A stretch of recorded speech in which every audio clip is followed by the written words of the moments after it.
name is Daryl Munro. And I'm Scott Richards. And we're here today to share ways to increase business acumen. And I think you've got a really good example to start us off with that, Scott. Yes, Daryl. In our last video, we talked about why business acumen is important and the research done by Zenger Folkman. So they basically said there were two ways to increase business acumen. One is linear, and the other is non-linear. So when we're talking about linear, we're talking about the normal ways of increasing business acumen. So that's reading books, workshops, podcasts, just developing your knowledge and your experience. Yes. And when they speak about non-linear, what were they speaking about, Daryl? That's more about the skill sets to be able to drive performance and get outcomes. So ability to engage with people, good communication, being able to hold yourself accountable to deliver what you commit to, being able to stick to the plan, have the plan in fact, because quite often we find that that's missing, don't we? So these are the non-linear types of components, if you like, that make up that success. Yeah. So in this video, we're just going to talk about one way that you can increase your business acumen. And what we really, one way that we really use, we really focus on is models or mental models. So that, and I'm going to get his name wrong, there's research done by a man called Charles Duhigg, and it shows that the most productive people are the ones who have a mental model. Yeah. So they can sort of foresee what's going to happen in the future. It gives them context of the problem that they're trying to solve, right, of where they're at. And so that's one of the reasons why we like mental models. The other is, I remember watching a video or a podcast or somewhere, and the speaker spoke about Charlie Munger, the guy, Warren Buffett's right-hand man. Yes, yes. And they said he has like over 100 mental models in his mind. So when he looks at a problem, he decides which model he's going to use and applies it to that situation. Right. So the mental model in this case is a bit like another version of our lens. It's you've thought about something, you have a way of making sense of it, and you run that past using your mental model, and you can quickly come to a conclusion. Yeah, it gives a context. So you're not looking at the problem in this way. It's like, well, what's the context I can apply? It gives a clear path of communication. Yes. By putting it within a model. Yep. So we got some common language happening. Yep, we got some common language. It gives you a way that you can break things down into bite-sized pieces when you're looking at things. Yes. It gives you a bit more certainty or predictability. Yep. by using a model.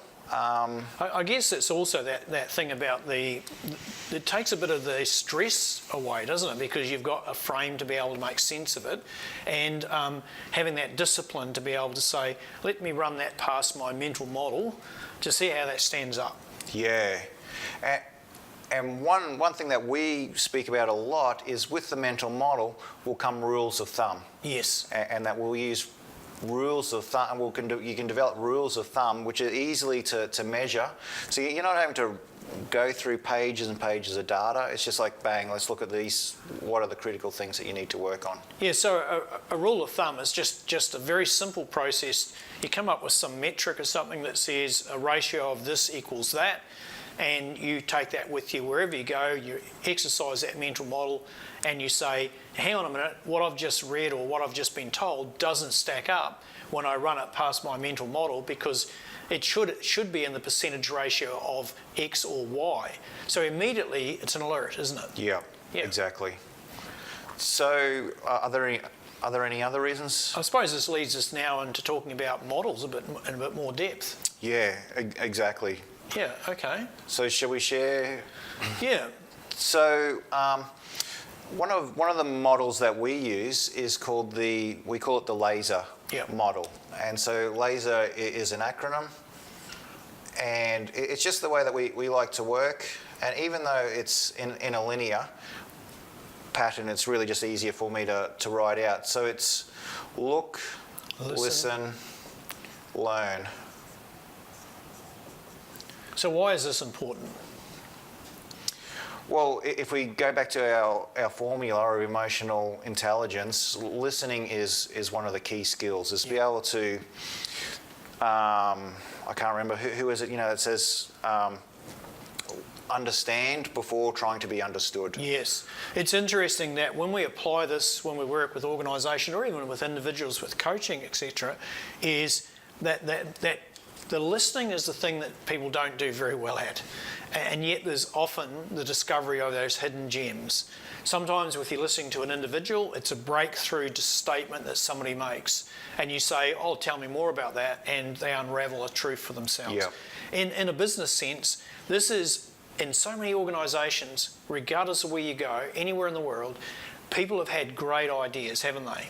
They've tried to float the ideas. It either wasn't the right time, they weren't eloquent enough to do it, they didn't have it framed right, or everyone was too busy just getting on with their job. And that great idea just sits in the fog of everyday life, doesn't it? Yeah. So when you discover this stuff, it gives you a hang of a lot of clues. Oh, exactly. How many organisations have we been into, and then just by going and listening to people that we've found out different things. So in one organisation we went into, we found out the salesperson was spending 70% of his time by doing admin work. Yes. And so by hiring an admin person, he was able to actually go out and do his job and increase sales. And that's a particularly good example of business acumen, because in the lacking of in this case, because the decision was made that when that administration person left, they wouldn't replace them because it would save them money. Yeah. So they would hand that work on to their salesperson, who, as we discovered by look, listen, learn, was actually a very good salesperson. Yeah. What did we discover as a result of getting a business case and getting a person back in that role? What did they discover in terms of performance of the salesperson? Well, sales, I can't remember, but say within 3 months, sales went up by 60%. Yeah. Because he was a great, as you said, he was a great salesperson, but he was bogged down with admin work. Yeah. And it's by taking the time to listen to what their issues were, because most businesses know all the information is there, all the knowledge and the expertise is there to solve their problems. A lot of the times it comes back down to listening. Yeah, so that's a really good example, Scott. So the next step is analyse. So once you've accumulated the information, it's time to analyse. And this is where we like to use different models, or we call them plays from our playbook.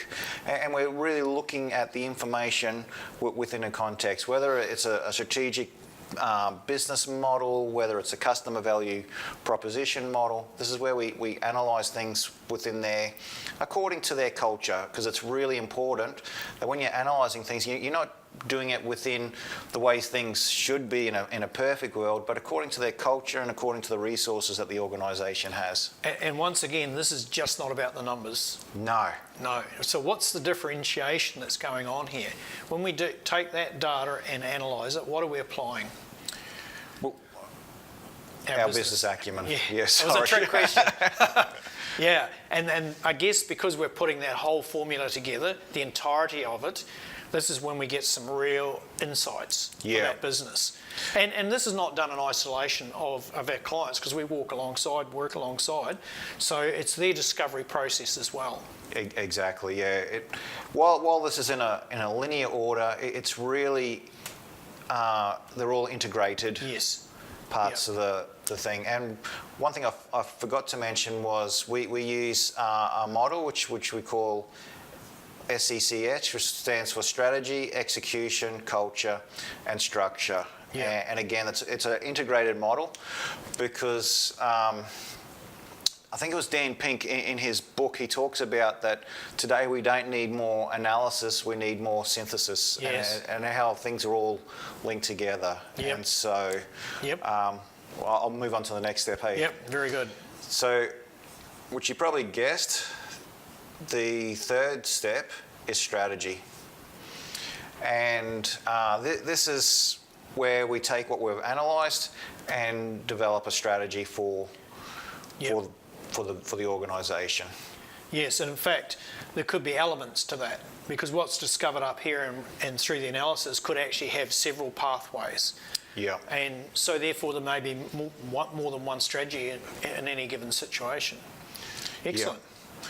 So the fourth step is, and you've probably guessed it, is execution. And so this is where you start executing the strategy. So that's where you're measuring what you're doing. It's your 90-day plans. It's all this, making sure your culture is right, of a culture of accountability and those sort of things. Yeah. Now, the important thing here is, if you've involved people in this process, from the capture the information, analysing the information, developing the strategies that most apply to give the result you want, the execution is more probable to be successful, because people understand.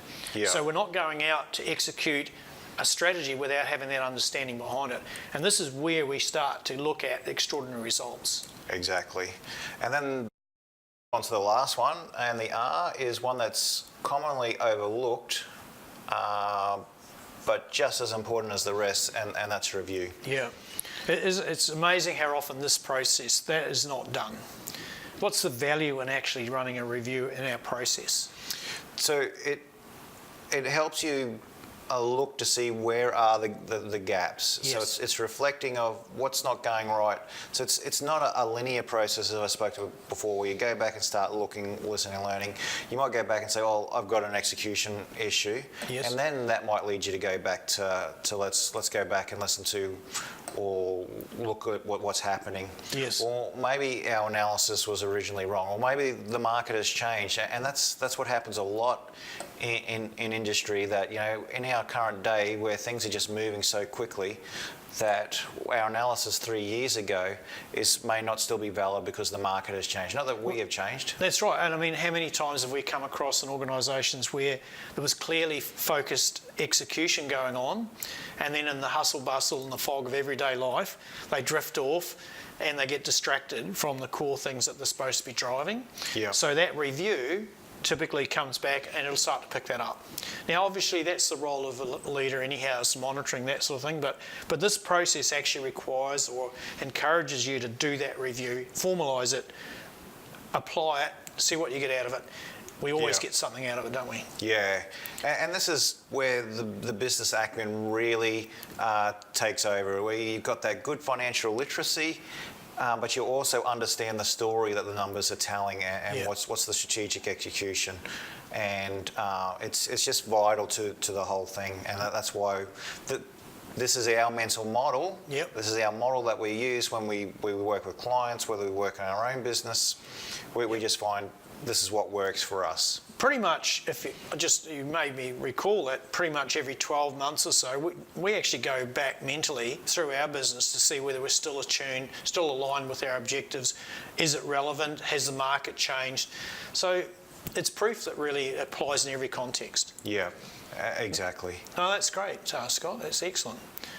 So yeah, just to summarise, this is we looked at some ways to increase your business acumen. And there's linear ways, which we just went through a mental model, and there's non-linear ways, which is really looking at your emotional intelligence, and our mental model of laser, of when you're working on your business. Yeah, no, that's really good. And we'll cover off in more detail in a later series around the strategy, execution, culture and structure. Yeah. All right, well, thank you very much, Scott. Thank you, Darryl.